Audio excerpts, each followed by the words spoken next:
예, 안녕하십니까. 글로벌 디펜스 팬 여러분, 그리고 기독자유통일당 당원 여러분.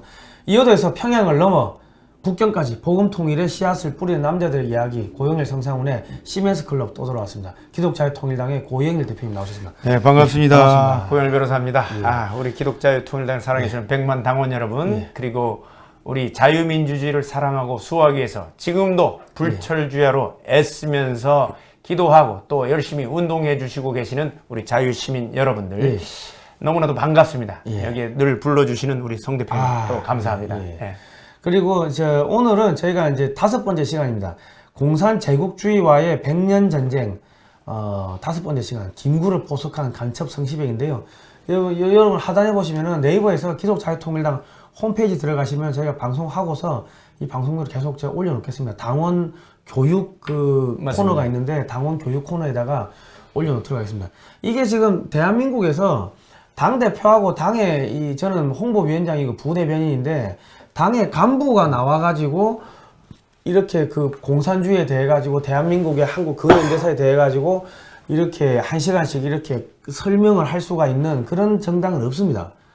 대부분 이제 장기판에 졸들이기 때문에 예, 그렇습니다. 예. 저희는 판을 보고 저희는 우리는 판을 그리는 사람들이기 때문에 이런 이야기를 할 수가 있는 겁니다. 그리고 저희가 매주 목요일 금요일 오후 9시에 두 편을 하는데 한 편은 이 공산주의와의 싸움, 한국 근현대사 어떻게 이렇게 이어졌는지를 계속 방송해드리고, 또 한편은 기독자유통일당이 집권을 하면은 우리가 앞으로 미국하고 관계를 어떻게 하겠다, 정책은 어떻게 하겠다, 이런 전략적인 내용들을 이야기를 하고 있습니다. 네. 그러니까 이게 사실은 만만치가 않은데, 이제 우리가 이런 이야기를 계속 하다 보면은 네. 다른 정당이나 다른 데서도 저희 방송을 보고 따라 하시는 분들이 또 많이 생기겠죠. 이번에 참 많은 일들이 벌어졌죠. 예. 예. 이낙연 대표가 군대 제대하면 3천만 원 주겠다. 3천만 원씩 통장을 쥐어주겠다 이런 얘기를 그런 했는데. 이야기를 했고, 이재명은 여행 비용을 1,000만 원 주겠다. 그런 이야기도 해외 여행 비용을 1,000만 원씩 주겠다. 이런 얘기도 하고. 예.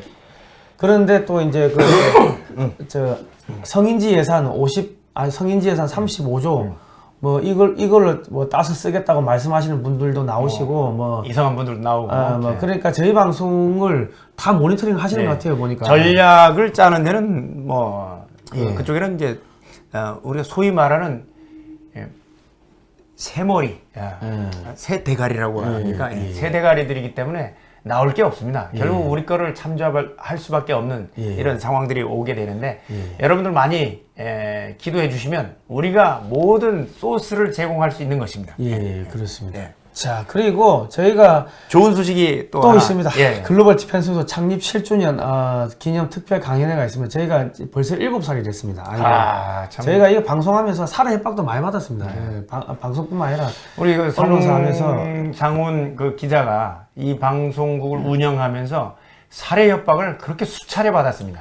예, 그리고 그 전에 좌파들로부터 촛불 집회할 때 그 촛불 집회가 돈 받고 동원대가 나왔다, 알바로 나왔다는 걸 제가 기사를 썼어요. 한 27만 클릭 정도가 나왔던데, 그때 살해 협박도 엄청 받고, 이제 20년 전에 헤어졌던 그 고등학교 친구가 전화 와가지고, 야, 선배들이 너 죽인다고 하더라, 그런 이야기도 하고, 그랬습니다. 그러니까 엄청난 일들이 있었네요. 그래가지고 저희가 이 우파의 인터넷 언론사를 5개를 만들어 드렸습니다. 그리고 이제 그 방송국도 한 3-4개 만들어 드리고 했는데, 지금도 운영이 되고 있는 것도 있고 없어진 것도 있고. 유튜브 방송국이 이제 굉장히 유명한 유튜브 방송국 중에 하나도 이 바로 글로벌 디펜스 뉴스를 보고 이제 방송국을 만들었다는 그런 직접적인 이제 간증도 들었습니다.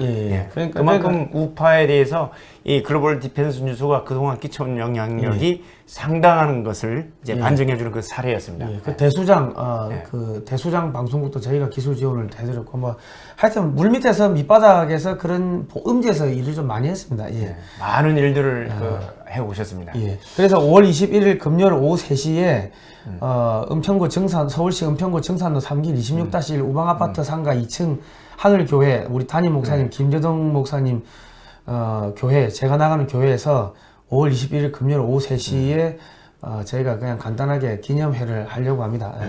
이날 축사를 장진호 전투 기념사업회 이재추 상임대표님 나오시고 전 러시아 대사님이십니다. 네. 그리고 한국방위산업학회 최우석 회장님, 그리고 이충근 국제정치아카데미 이충근 박사님, 그리고 대한민국 수호예비역 장성단 공동대표 심동보 제동님, 그리고 기독자유통일당 대표 고영일 대표님, 그리고 에포커 타임스 코리아 추봉기 부사장님께서 또 나와서 이제 축사를 해주십니다. 우리나라 이제 우파의 대표적인 지식인들 예. 그리고 이제 참 유명하신 분들이 오게 되는데 그 중에서도 지금 참 특이한 분은 이제 에포크 타임즈라고 미국의 보수 언론 중에서 이제 요즘 가장 핫한 언론사인데 그 에포크 타임스 코리아 부사장님이 직접 오셔서 축사까지 해주실 정도로 우파에 많은 관심이 있는 방송사 바로 글로벌 디펜스 뉴스인데 여러분들 그날 시간이 되시면 5월 21일 오후 3시 하늘교회 꼭 오셔가지고 그 강의도 들으시고 축하해 주시면 너무 감사하겠습니다. 예, 제가 중공 해체를 위해 태어난 나라 대한민국이라고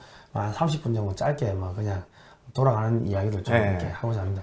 자, 그리고 그 관련해서 중공 해체를 위해 태어난 나라 대한민국이라고 했는데 과거에도 그런 일이 있었지 않습니까? 신라 시대 때 그 통일신라 시절에 최치원이라고 최치원이라는 사람이 글 한마디를 써서 토황소 경문 요거 하나를 써서 게시를 하니까 중국에 난 하나가 평정이 됐죠. 글로벌 디펜스 뉴스의 성 기자님이 이번에 방송 하나를 한 것 때문에 아마 중공이라는 가장 전 세계 가장 이제 못된 도적이 다 스스로 항복하고 자유민주주의로 중국이 이제 변화되는 이런 일이 일어날 거라고 저는 기대를 하고 있습니다. 그 저희 방송 앞에 구호가 이호도에서 평양을 넘어 북경까지 복음 통일의 씨앗을 뿌리는 남자들의 이야기 시멘스 클럽이라고 했는데 이제 중공 해체를 할 수 있는 정당은 대한민국의 기독자유통일당밖에 없습니다. 맞습니다. 그리고 우리 또 기독자유통일당의 고영일 대표님께서 에포커 타임즈하고 최근에 또 인터뷰를 하셨습니다. 여기 에포커 타임즈 사진을 보시면은 그 네이버에서 에포커 타임즈라고 치시면 나오는데 여기도 보면은 공산주의 침투에 한국은 과연 안전한가 이런 책도 만들었고, 그리고 NTD 코리아라는 유튜브 채널도 있습니다. 여기 가셔서 이제 뭐 보시면 되는데 그 인터뷰를 어떤 내용을 인터뷰하셨습니까? 최근에 서울시가 그러니까 작년 12월이죠. 서울시 학생인권 조례 44조에 기해서 학생인권 종합 계획을 이렇게 마련해서 지금 시행 중인데 다름 아니라 이 부분이 학생인권조례, 즉 헌법과 우리 초중등교육법, 교육기본법에 반하는 내용으로 학생인권조례를 만들고 이 자기들의 좌파들의 홍위병을 양성하기 위해서 만든 이 학생인권조례를 서울시 전역에 시행하려는 유치원까지 시행하려는 이런 계획입니다. 이 부분에 대해서 인터뷰를 제가 했습니다. 그리고 이 인터뷰는 그 미국 본사로 보내져 가지고 영어, 중국어로 번역돼 가지고 전 세계에 다 배포가 된다고 합니다. 그 미국의 본사에서 이 고영일 대표님을 이제 인터뷰해 달라고 해가지고 뭐 인터뷰를 하게 됐고, 그리고 이제 또 이충근 박사님 뿐만 아니라 박상학 대표 뭐 이런 분들도 또 인터뷰를 그 저희가 또 다 다리를 놔드렸습니다. 참 물밑에서 이 다리 놔드리고 참 하는 게 만만치가 않은데 어쨌든 뭐 잘 되고 있습니다. 자, 그리고 또 저희가 고발을 했습니다. 지난주에 고발을 했죠. 제주 4.3 사건 관련해 가지고 문재인이 지금 부적절한 이야기를 많이 했기 때문에 먼저 꿈꾸던 자, 그 공산 폭도들을 진압한 이 반란 진압했던 국군을 국가 폭력이라고 규정을 했습니다. 문재인 4.3 사건 기념사에서 이 발언에 대해서 기독자의 통일당 이름으로 문재인을 어떤 죄로 고발? 국가보안법 위반죄, 찬양 고무 선전 등 그리고 이적죄 및 여적죄 및 이적죄로 고발을 했고, 이날은 기자회견은 뭐 이게 대표님이 하셔야 되는데 제가 부대변인으로서 제가 또 대검찰청 앞에서 기자회견을 하게 됐습니다. 하게 되고, 이 영상은 기독자유통일당 홈페이지 가시면 되고요. 그리고 제주 4.3 사건 현수막을 저희 제주도 당원들이 또 제주 KBS 그리고 대정업 그리고 거기 주요 도로에 이렇게 또 게재를 했습니다. 다른 정당은 여기에 대해서 다 침묵하고 있습니다. 아니 어떻게 공산 폭도들 50총선거를 방해하기 위해서 일어난 공산 폭도들에 대한 진압을 마치 국가폭력으로 규정하고 4.3 특별법을 만들어서 그들을 국가 유공자로 만들어줍니까? 여기에 대해서 어떤 정당도 목소리를 들어서 비판하거나 여기에 대해서 논평을 하지 않고 있는데 예. 우리 기독자의 통일당만이 예. 여기에 대해서 논평도 하고 이렇게 우리 성상훈 대표와 그리고 제주 지역에 있는 기독자의 통일 당원들이 이렇게 현수막을 걸어서 이 부분의 그 실상을 알렸습니다. 예, 이 지금 이 현수막 걸었는데 지금 보니까 또 지역의 관공서에서 이 현수막을 또 뗐더라고. 그래서 저희가 이제 무슨 죄로 고발합니까? 이게 공무원 직권남용입니다. 예. 직권남용이고 이제 손괴죄에 해당되는데 예. 이 부분에 대해서 이 정당법에 따라 이 부분은 30일 동안 게시하도록 되어 있습니다. 예. 그런데 단순히 민원이 들어왔다는 이유만으로 그리고 4.3에 대한 자신들의 견해와 다른 이유로 예. 이 부분을 강제 이제 철거해 버렸는데 여기에 대해서는 저희들이 해당 공무원들 그리고 철거한 사람들은 손괴죄와 직권남용죄로 다음 주 정도에 고발할 예정입니다. 업무방해는 안 됩니까? 업무방해는 이제 위계 위력인데 위력이라든가 위계 이런 건 없었던 걸로 생각이 돼서 직권남용 그리고 손괴죄는 해당이 됩니다. 예, 어쨌든 간에 하여튼 대한민국을 예. 지키기 위해서 저희가 법적 투쟁도 하지 않고 불사한다 해야 되나? 하여튼 법적 투쟁도 끝까지 하겠습니다. 예. 그러니까 이 대한민국을 지키고자 하시는 분들은 기독자유통일당의 당원으로 많이 가입을 해주면 감사하겠습니다. 예. 자, 이제 본론으로 들어가겠습니다. 예. 지금 북한이 이제 계획적으로 공산화를 이제 하는데 1946년 2월에 북조선 임시인민위원회가 만들어집니다. 그리고 47년 12월 달에 비밀리에 화폐 개혁을 합니다. 그러니까 이 화폐 개혁을 한 다음에 그러니까 해방 이후에는 남과 북이 공동으로 조선은행권을 썼는데 북한이 비밀리에 화폐 개혁을 하고 화폐 개혁을 하면 그 돈은 쓰레기가 되지 않습니까? 그걸 갖다 어선으로 간첩 성시배기가 남한으로 갖고 와가지고 남한에서 언론사 10개를 만들어요. 10개를 만들고 그 정치인도 다 구워 삼고 부대로 들고 와서 그죠. 군인뿐만 아니라 정치단체들 정치 그냥 다 구워 삶아요. 정보기관부터 해가지고 경찰 외교관들 다 구워 삶아. 그래가지고 우리가 6.25 터지기 전에 정말 알 수 없는 이상한 10가지의 일들이 막 벌어집니다. 인플레도 발생하고. 그런 것들이 다 이 간첩의 이 공작에 의해 놀아난 거다. 그리고 이제 1948년 2월 8일 날 조선인민군이 창설이 되고. 그러니까 우리가 8월 15일 날, 48년 8월 15일 날 대한민국은 정부가 수립됐죠. 대한민국이 탄생하게 되는데 북조선은 이미 48년 2월 달에 인민군대가 다 창설이 됐습니다. 이게 정말 엄청난 일입니다. 전쟁 준비가 다 끝난 상태입니다. 그리고 1948년 2월 10일 날 조선민주주의 인민공화국 헌법 초안이 발표가 됩니다. 이미 헌법을 다 만들었어요. 우리는 50총선거를 통해서 이제 국회의원을 뽑은 다음에야 재헌의회에서 헌법을 만들게 되는 거죠. 그러니까 북한은 자기들은 이미 정부를 다 만들어 놓은 거예요. 그럼에도 불구하고 대한민국에게 50총선거로 해서 분단의 원흉이라고 얘기를 하면서 계속 비난을 하고 있는데 이게 거짓말이다라는 점이 이런 역사적 사실로 드러나고 있습니다. 그리고 1948년 8월 25일 날 최고인민회의 대의원 선거를 해서 221명을 선출하는데 이때 제주 4.3 사건 때 주동자 김달삼이가 제주도에서 투표용지를 훔쳐가지고 수만 장 훔쳐가지고 북한에 상납하고 북한 가가지고 국회의원이 되는 거예요. 대의원이 되는 겁니다. 폭동의 주범이 북한 혁명 열사령에 나중에 묻히게 되죠. 근데 이 사람들을 우리가 국가유공자로 세워야 됩니까? 지금 더불어민주당에서 국가유공자로 해가지고 지금 다 보상을 해주는 그러니까 이 반란 폭도들까지도 보상을 해주는 그런 법안을 이미 통과시켰고 6월 달부터 돈을 집행을 한다고 합니다. 4.3 특별법을 통해서 법무부 장관이 재심을 하게 돼 있어요. 당사자들도 아니고 법무부 장관이 재심을 통해서 거기에 대한 손해배상을 다 하도록 돼 있어서 이거 정말 대한민국의 정체성을 부인하는 사람들에 대해서 돈으로 또 보상해주는 아니 참전해서 폭도들과 순직한 사람들에 대해서는 뭐고 이거 거기서 폭도들까지 보호를 해서 돈까지 줘야 됩니까? 난 정말 이해가 안 되는 일들이 법을 통해서 지금 이루어지고 있다는 겁니다. 예, 그리고 1948년 9월 9일 날 조선인민민주주의 공화국이 생깁니다. 그러니까 이게 이제 뭐냐면 이 자기들은 이미 나라를 만들 수 있는 그런 계획들을 착착착 진행하고 있었고 군대, 헌법, 국회 다 만들고 있었고 한국에서 자유총선거를 1948년 5월 10일 날 자유총선거를 하려고 하니까는 간첩 성시백을 내려보내가지고 이 50총선거를 방해하는 거죠. 그 김구 선생을 포섭을 해가지고 북한으로 데리고 와가지고 1948년 4월 30일 날 이 공동 합의문에 서명을 하는데 거기에 그 내용을 보면은 이 자유총선거를 인정하지 않겠다. 인정하지 않는 내용이 들어가 있죠. 네. 그리고 우리 간첩 이 성시백한테 이 낚여가지고 북한에 올라갔다 김구 선생은 북한에 군대가 만들어진 걸 다 보고 왔음에도 불구하고 우리나라 와서는 이야기를 안 해줘요. 대한민국 대통령이었던 이제 이승만 대통령인데 보고를 안 하죠.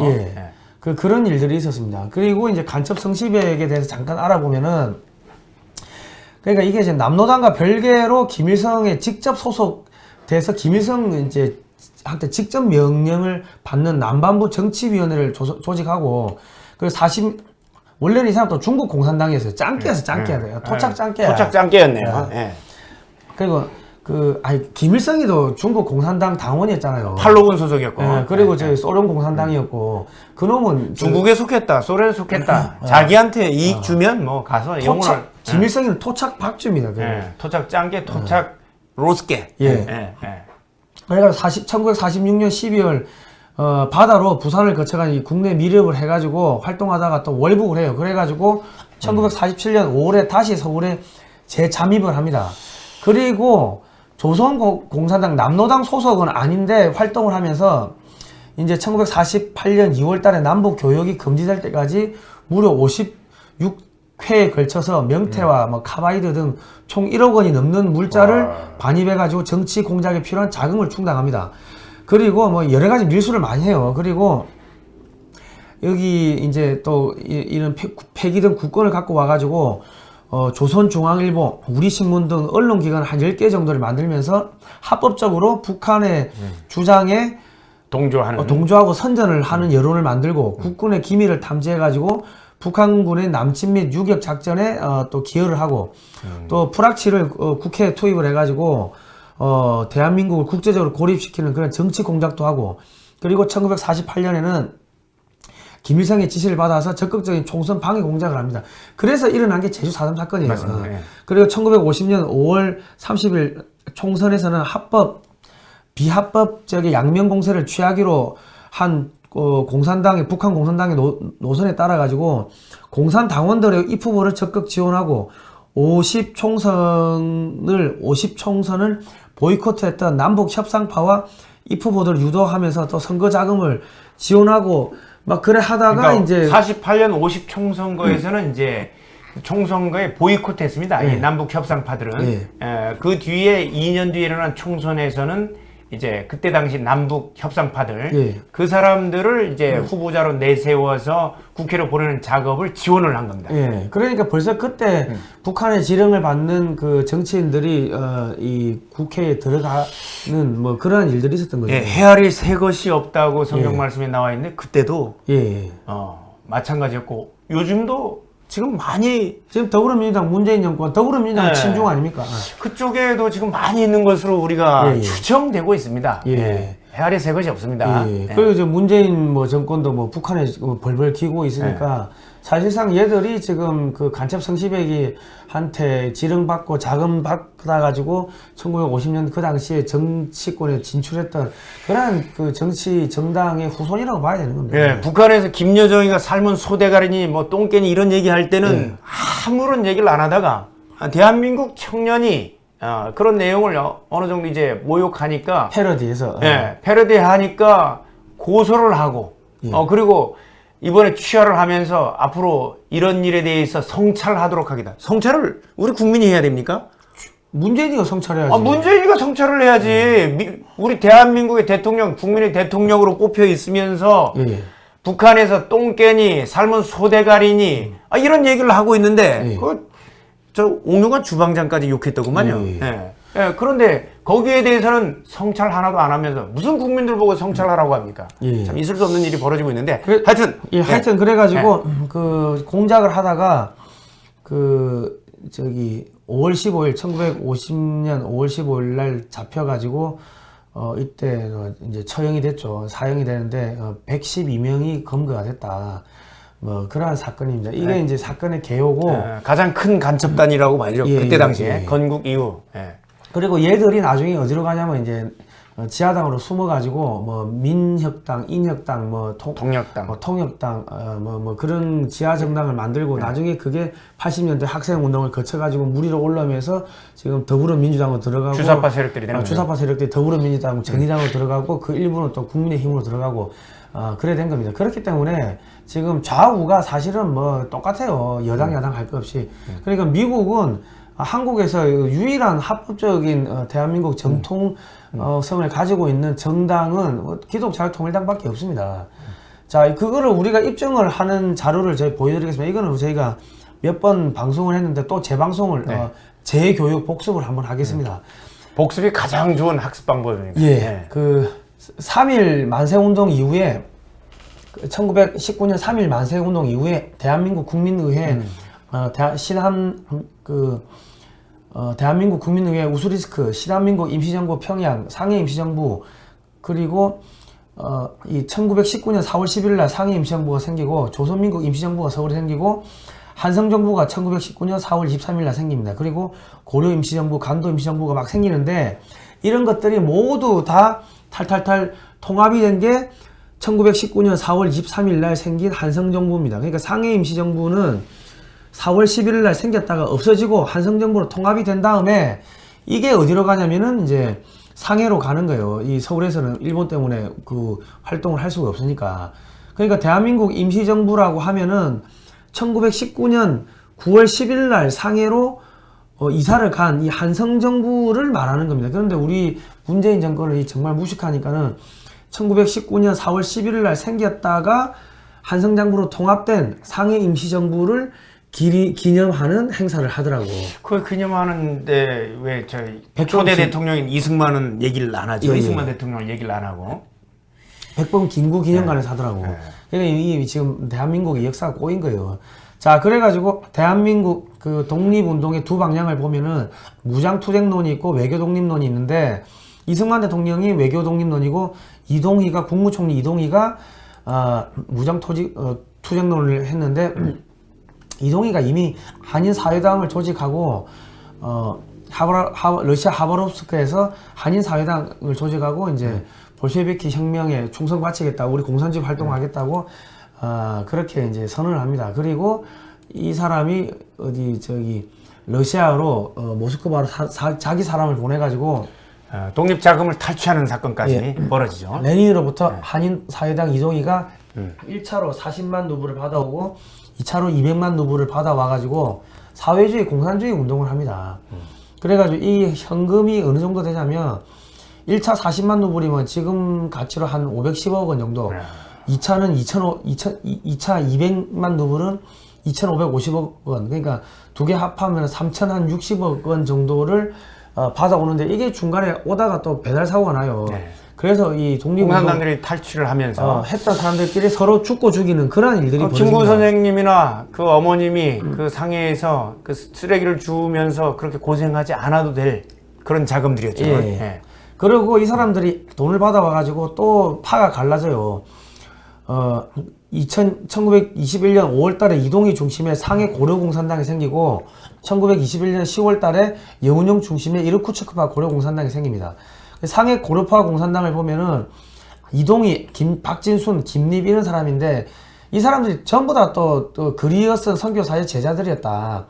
그리고 이르쿠츠크파 고려공산당의 핵심 인물은 여운혁, 김규식, 박헌영, 김단야 이런 사람들인데 이 사람들도 선교사들의 또 제자들이었습니다. 아이, 정말 이 기독교인들이 참 좀 거시기해요. 그리고 이 사람들이 1922년 1월 달에 이제 모스크바의 극동인민대표 대회에 참여를 하여 52명이 여운형, 김규식, 현순 등 이 사람들이 참가를 해가지고 또 뭐 충성맹세를 합니다. 볼셰비키 만세하고 그 공산주의 활동하겠다고 충성맹세를 하고 레닌이 여운형한테 지시를 합니다. 대한민국 임시정부를 해체하라. 그래가지고 1922년에 이승만 대통령에 대해 가지고 불신 임안을 통과를 시키는데 이때는 이승만 대통령이 하와이에 계셨죠. 그러니까 이승만 대통령이 없을 때 의회 쿠데타를 일으켜요.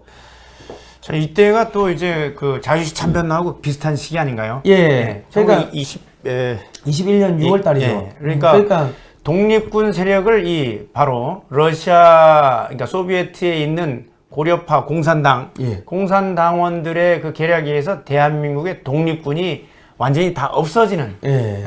그 뒤로부터는 대한민국 임시정부에는 독립군이 없었습니다. 그러니까 민족주의자들을 다 죽이는 예. 거예요. 그러니까 고려 공산당이든 소비에트 공산당이든 대한민국의 독립을 위해서 싸우는 데는 돈을 안 썼다. 예. 독립군을 멸족시키는 데는 이들이 활동했다. 예. 이렇게 그러니까 볼 수가 있는 겁니다. 필요한 사람들만 살려 남겨두고 그 민족주의자들을 다 죽였습니다. 그리고 그 김자진 장군도 1930년에 그 공산주의자한테 암살되죠. 암살됩니다. 그리고 1925년 이승만 대통령에 대한 탄핵안이 통과가 되고 대통령 중심제에서 내각 책임제로 바꾸는 헌법 개정안이 가결됩니다. 그러니까 우리 이승만 대통령 무장 세력을 다 해체한 뒤에 참 잔인하고 치밀하게 이런 지지하는 이승만 대통령을 지지하는 세력을 다 제거한 뒤에 이런 일들이 벌어진 겁니다. 그리고 이제 이승만 대통령께서 1923년에 태평양 잡지에 공산주의 당부당이라는 글을 쓰시는데 자유롭게 되기를 원하는 인간의 본성을 말살하려는 게 그게 공산주의야. 뭐 그러시면서 야 공산주의 안 된다고 이야기를 하신 게 자기가 탄핵되니까 얘들아 너희 그쪽 노선으로 가면 큰일 나 하고 이 글을 쓰신 거예요. 그때 당시에 1917년도에 공산주의 혁명이 일어난 뒤에 공산주의에 대한 가장 정확한 판단을 한 그 논문이 바로 공산주의 당부당 그 잡지에 기고한 거죠. 당부당이라는 이 글을 써서 공산주의의 실체를 세계에서 최초로 폭로한 분이 바로 이승만 대통령이라고 할 수 있을 겁니다. 그리고 1927년 1월 19일 날 소비에트식 공산주의 체제 개헌이 됩니다. 그리고 1927년 3월 5일 김구 내각에서 개헌안이 공포가 되고 김구가 소비에트 체제의 주석이 됩니다. 그러니까 이 소련이 이게 살려놓은 사람들은 다 자기 편이라는 거예요. 다 공산주의자들이라는 거예요. 자, 그런데 그 상해 임시정부 4월 11일 날 1919년 4월 11일 날 생겼던 상해 임시정부의 대한민국 임시헌장을 보면은 일종의 헌법이라고 볼 수 있습니다. 신인 일치로 중에 협응하여 하나님과 인간의 뜻을 일치로 세워진 국가 하나님 나라를 만들겠다. 하나님의 뜻으로 세워진 나라라는 겁니다. 그러니까 대한민국 임시헌장 선서문에 보면은 하나님 나라 건설의 기초가 되는 국가를 만들겠다. 이래 되어 있습니다. 그리고 임시헌장을 보시면은 제1조는 대한민국은 민주공화제다.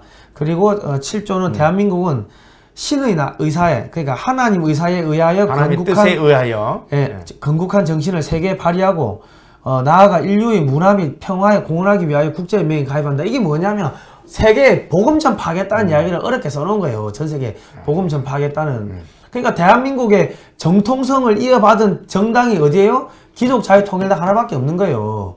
아시겠습니까? 그러니까 그 많은 분들이 기독자유통일당 당명을 바꾸는 게 어떻겠냐, 기독교 색채를 빼면 어떻겠냐고 이야기를 하시는데 상해 임시정부의 헌장에 나와 있는 정신, 법통을 그대로 계승한 정당은 대한민국의 기독자유통일당 하나밖에 없는 겁니다. 정통성이 이것밖에 없다고. 임시헌장 제7조에 보면 신의 의사에, 그러니까 하나님의 뜻에 의하여 건국한 정신이라고 분명히 이제 대한민국 임시정부, 상해 임시정부가 이렇게 밝히고 있는 것입니다. 그러니까 지금 우리가 미중 패권 전쟁은 이건 미국이 당사자가 아니고 이거는 사탄과 하나님의 군대, 사탄의 군대가 싸우는 전쟁이고 공산 제국주의와의 100년 전쟁이 마침표 종지부를 찍는 전쟁인데 그러면 이 전쟁을 누가 시작했어요?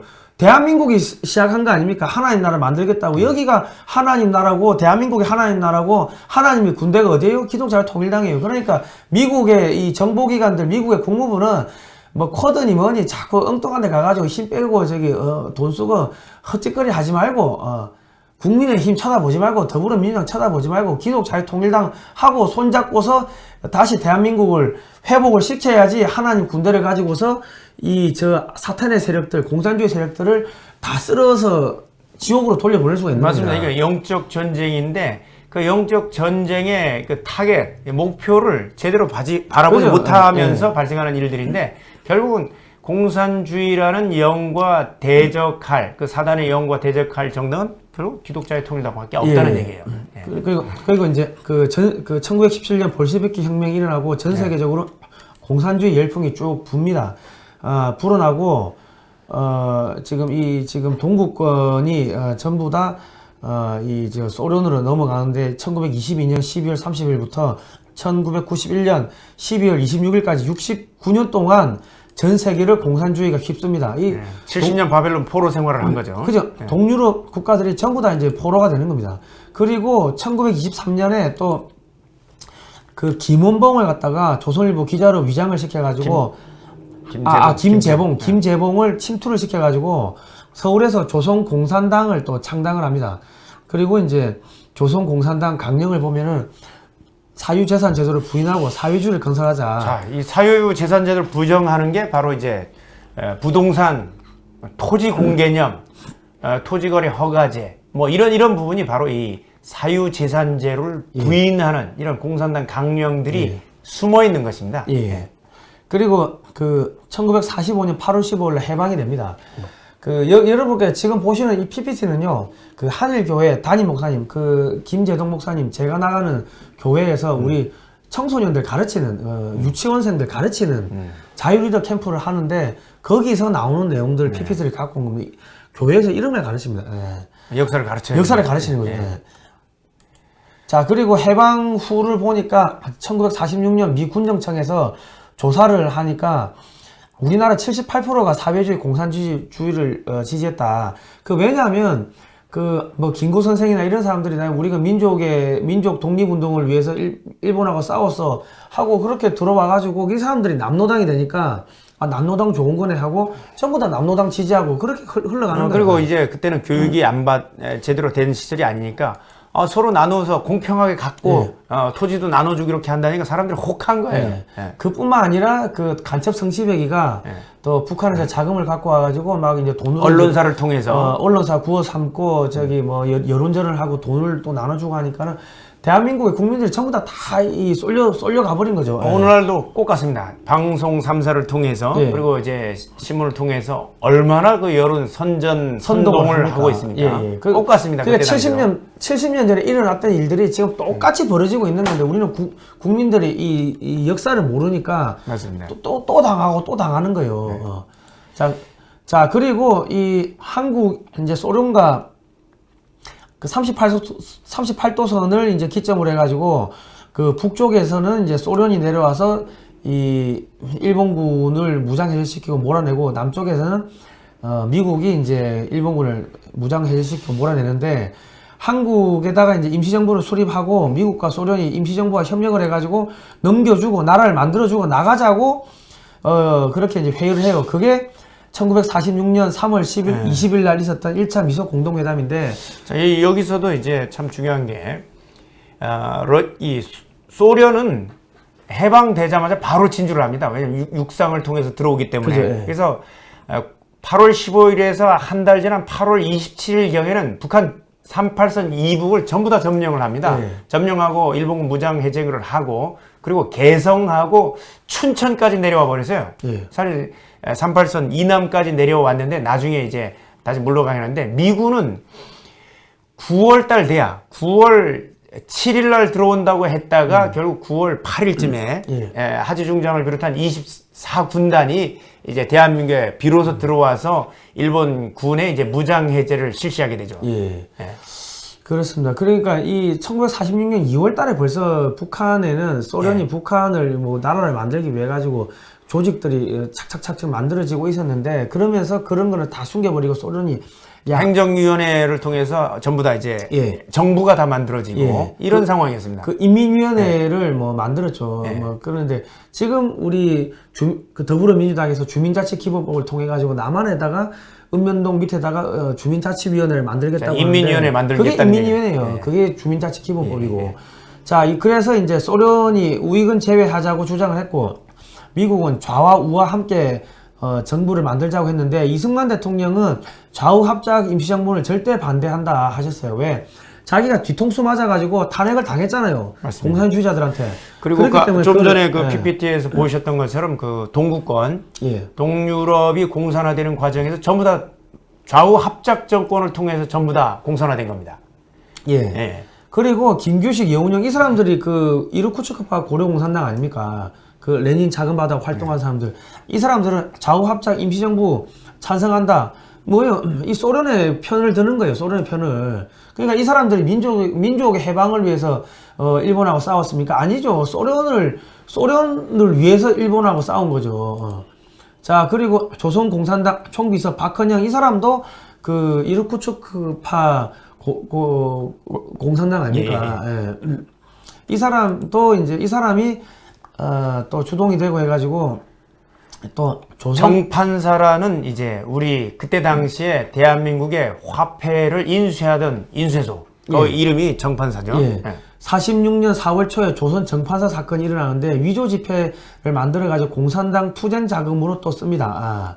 그러다가 걸려서 걸렸죠. 예. 그리고 또 이제 1946년 7월 26일 날 신전술이 발표가 되는데 테러는 테러로서 피는 피로서 갚자. 극자 폭력 투쟁으로 전환을 선언을 하고 이제 신전술이 소련의 지령으로 박헌영한테 가고 또 전평한테 내려가고 전평이 뭡니까? 전국의 그 지역 조직 지금으로 치면은 민주노총 예, 민노총과 비슷한 조직이라고 보시면 됩니다. 예. 예, 산호맹 뭐 그런 건데 그래서 1946년 9월 23일부터 일주일간 부산 철도 노동자 파업을 시작을 해가지고 전국적으로 확산되면서 서울에서만 295개 공장이 파업을 하고 또 이승만 대통령 저격 미수 사건, 조병옥 경무부장 피격 사건, 장택상 경무총관 피격 사건 이게 46년 9월, 10월, 11월 이때 계속 이런 사건들이 벌어집니다. 피해 테러가 이루어진 거죠. 예. 그리고 이 당시에 또 김구 선생을 포섭을 해요. 민족의 지도자 뭐 이러면서 또 간첩 성시배기가 포섭을 해가지고 또 북한으로 모시고 갑니다.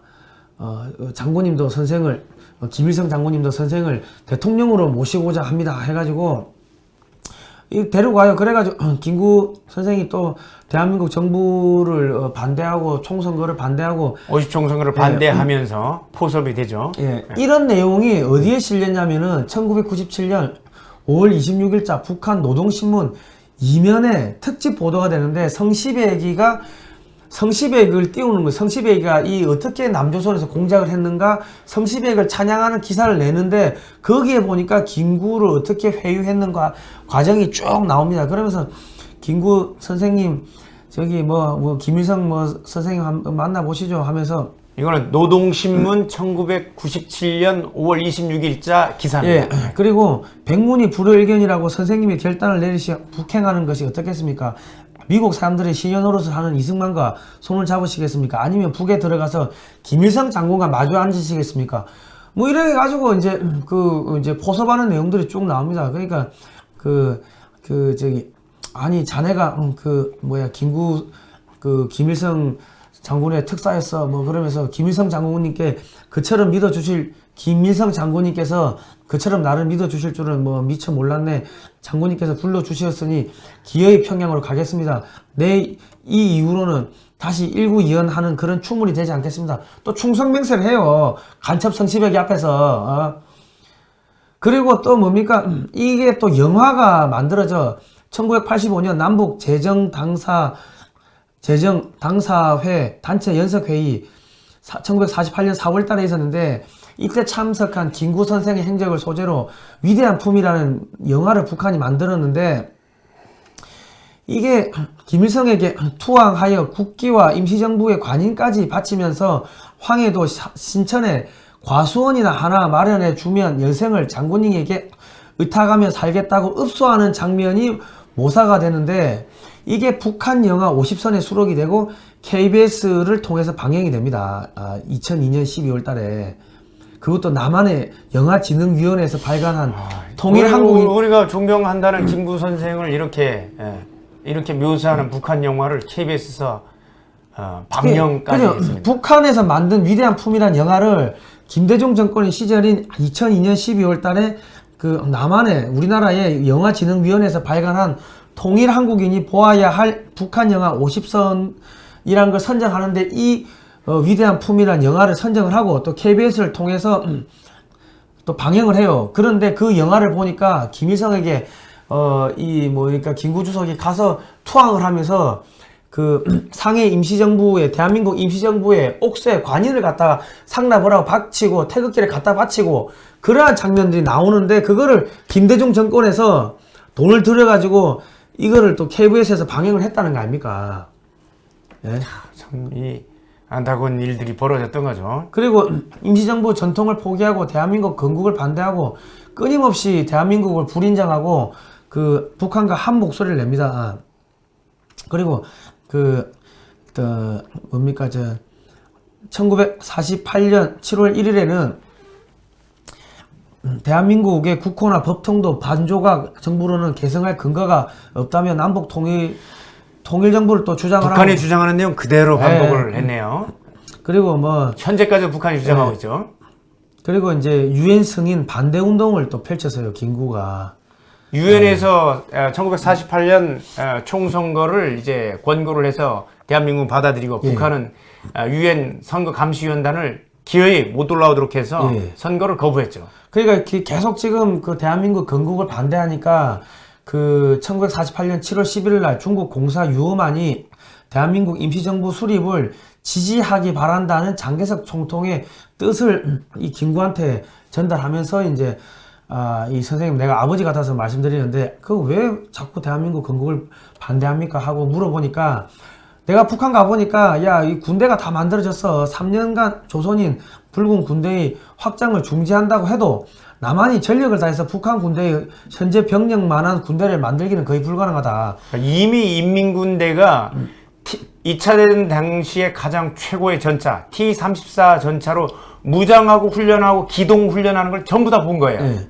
그리고 러시아인들은 책 잡힐 일 없이 쉽게 남쪽에 급습을 할 것이며 당장 남한의 인민공화국이 선포될 것이다. 이런 이야기를 해요. 그러니까 남한의 정부가 수립되어도 소련에 의해 곧 인민공화국이 탄생할 건데 대한민국을 굳이 건국할 필요가 있겠냐 이런 이야기를 그 대만의 그 중국 그러니까 자유중국 그 대만이죠. 그러니까 그때 당시에는 중국이었죠. 유엄안에 한테 그런 이야기를 합니다. 그러니까 대한민국 그러면은 이승만 대통령한테 야 큰일 났습니다. 북한에 가보니까 군대가 만들어졌어요. 그것도 T-34 탱크로 무장하고 기계와 사단이 전부 다 마련되어 있습니다. 이런 내용을 얘기해야 되는데 전혀 얘기 안 했어요. 이야기를 했으면은 이승만 대통령이 메가더한테 전화해가 야 전쟁 난다 야 군대 보내라 했으면은 메가더가 이승만 대통령 그냥 예스맨 아닙니까? 그러면 군대를 끌고 왔겠지. 무기를 보충을 했겠지. 그뿐만 아니라 또 김규식이 대한민국의 유엔 승인 반대 운동을 펼치고 이런 것들이 다 북한의 신문에 나왔습니다. 자, 북한이 남북 동시 단일 선거를 반대를 했고 이승만 대통령은 남한만이라도 선거를 하자. 북한은 이미 소련에 의해서 장악을 당했으니까 남한만이라도 선거를 하자 그랬고 김구는 선거를 하지 말자고 그랬습니다. 그러니까 이승만 대통령이 국제연합의 결정을 환영한다. 가능한 지역만이라도 선거를 하자. 북한의 공산주의를 몰아내고 자유민주주의 통일을 준비하자. 이러니까는 1943년 4월 3일 날 5월 10일 자유총선거를 한 달 앞두고 새별 오름에 그 봉화가 오르면서 제주도 새별 오름에 봉화가 오르면서 동시에 제주 전 지역에서 살인, 방학, 약탈, 강간 등 공산주의자들에 의한 폭동이 벌어진 거죠. 예, 잠깐만요. 아까 지금 새별 오름이 지금 굉장히 이상하게 흘러가는 이유가 새별 오름에서는 매년 들불 축제를 합니다. 예. 왜 여기서 할까요? 이게 우리가 의문이 드는 거예요. 바로 이 새별 오름에서 4월 3일 4.3 사건의 첫 봉화가 여기서 일어난 것을 간접적으로 기념하고 있다는 이런 강력한 우리가 의심을 할 수밖에 없는 것입니다. 제주도가 굉장히 이상하게 흘러가고 있습니다. 그래가지고 그때 이제 남노당, 제주도당 무장 폭도들이 400여 명이 12개 경찰 치서를 습격하고 제주 일시에 습격합니다. 그 5.18 때도 그 40개나 되는 무기고가 동시에 털렸습니다. 똑같은 패턴이 벌어지는 거예요. 제주도 KBS 습격하고 경찰 및 우익 인사들을 살해를 했다. 그리고 경찰관의 옷을 뺏어 입고 돌아다니면서 이제 약탈 방어하고 사람 죽이고 그런 일을 했고 1954년 9월 21일까지 7년 7개월에 걸쳐가지고 한라산을 배경으로 한국군하고 경찰하고 싸운 사건이 이게 제주 4.3 사건입니다. 그런데 우리 대한민국의 대통령은 제주 먼저 꿈꾸던 자들이라는 예. 표현을 쓰고 제주 4.3 사건을 미화하고 예. 그리고 이 국군과 경찰의 이 진압을 국가에 의한 폭력이라고 규정을 하고 그리고 또 뭐가 있어요? 더불어민주당에서는 이 가해자들한테도 보상을 해주는 법을 이미 통과시켰고 6월 말에 돈이 이제 지급이 된다고 합니다. 그러니까 지금 제주 4.3 사건은 이거는 남노당에 의한 남노당 제주위원회에 의한 그 폭동입니다. 여기가 지금 박진경 그 토벌대 사령관이었던 박진경 대령 추모비가 있는데 이것도 지금 뽑아내려고 하고 있어요. 지금 자 그래가지고 김일성을 만나러 김구가 간첩 성시백하고 같이 북한 넘어갑니다. 북한 공산주의 자와도 손잡을 수 있다. 선거 반대한다. 하나의 정부를 만들자. 우리끼리 선거하면 우리끼리 많이 우리가 듣던 거죠. 우리 민족끼리. 예, 우리끼리 선거하면 분단을 조장하게 된다. 그러면서 이렇게 김구가 김일성이를 따라가가지고 1948년 4월 30일 날 공동선언문을 발표하는데 쭉 내용을 보면은 뭐 여기 주한미군 철수하라고 또 돼 있어요. 그리고 남조선 단독 선거의 결과를 결코 승인하지 않겠다. 그리고 주한미군 철수하라고 해가지고 미군이 1년 있다가 49년 6월 30일 주한미군은 철수를 합니다. 철수합니다. 1사단이 철수하죠. 그래서 그 좌파들이 역사에서 주장하고 있는 미군이 대한민국을 일본군을 몰아내고 점령하러 왔다는 얘기는 거짓말입니다. 왜냐하면 45년 9월 8일 미군 제24군단이 들어와서 일본군 무장을 해제하고 49년 6월 30일 그 군사 고문단을 제외한 전원이 철수를 합니다. 군사 고문단 500명 놔두고 다 철수를 해요. 그래가지고 나중에 6.25가 터지니까 그때 이제 다시 한반도에 북한군이 중공 이제 6.25를 통해서 침공을 하니까 이거를 이제 대한민국을 지키기 위해서 비로소 미군이 유엔군으로 참전을 하게 되는 거죠. 그리고 그러니까 49년 6월 달에 그 미군이 철수를 하고 1년 있다가 1950년 6월 25일 새벽 4시에 북한군이 전체 그 38선 그 일대에서 동시다발적으로 그 일제히 밀고 내려오는 겁니다. 자, 그러니까 이승만 대통령이 그 국제 남한만이라도 선거를 하자. 북한의 공산주의를 몰아내고 자유민주주의 통일을 준비하자고 이렇게 이야기를 했는데 이런 내용들은 다 빼버리고 분단 고착화의 주범이라고 대한민국 근현대사에서는 그렇게 가르치고 있습니다. 그래서 지금 시민단체들 뿐만 아니라 기독자유통일당에서 그 제주 4.3 사건의 역사 왜곡을 바로잡기 위해서 제주도 그 시민단체들이 갈 때마다 제주 KBS는 말이지 자기들은 공산폭도한테 점령까지 당했던 인간들인데 이 4.3 폭동을 이제 미워하고 있으니 참 부끄러운 일이 아닐 수 없네요. 제주도청, 제주교육청 앞에서 이런 기자회견을 계속 지금 하고 있고 저는 또 가서 또 촬영도 하고 있고 그렇습니다. 여기 서 있는 게 접니다. 저는 고생 많이 하셨죠. 저는 숨어서 이런 거 촬영하고 기록에 남기고 기사를 쓰고 그런 거를 합니다.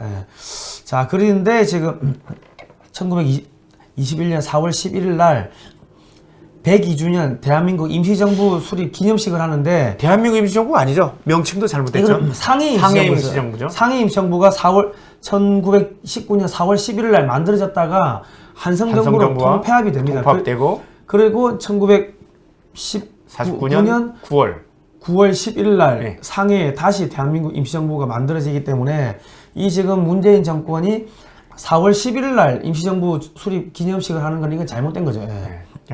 역사를 모르면 무식할 수밖에 없습니다. 그리고 또 서울 용산 백범 기념관에서 이런 행사를 했다는 거는 대한민국을 북한에 갖다 바치려고 했던 게 김구인데 거기 김구 기념관에서 한다는 건 말이 안 되는 거죠.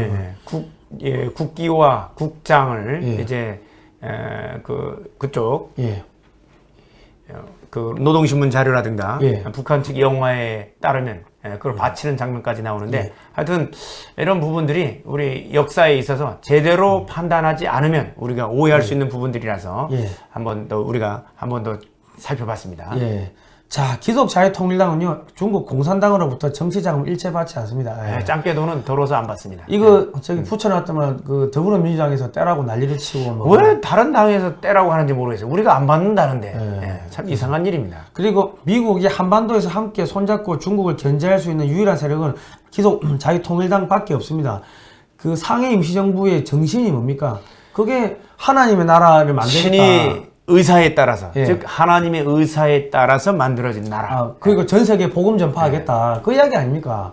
그러면 기독자유통일당이 대한민국의 상해 임시정부의 법통을 개성한 거죠. 개성했고 그뿐만 아니라 한성정부뿐만 아니라 대한민국의 임시정부 1919년 9월 11일 날 상해에 새로이 설립됐던 총괄 대한민국 임시정부의 법통을 이어받은 대한민국에서 유일한 정당은 기독자유통일당 하나밖에 없습니다.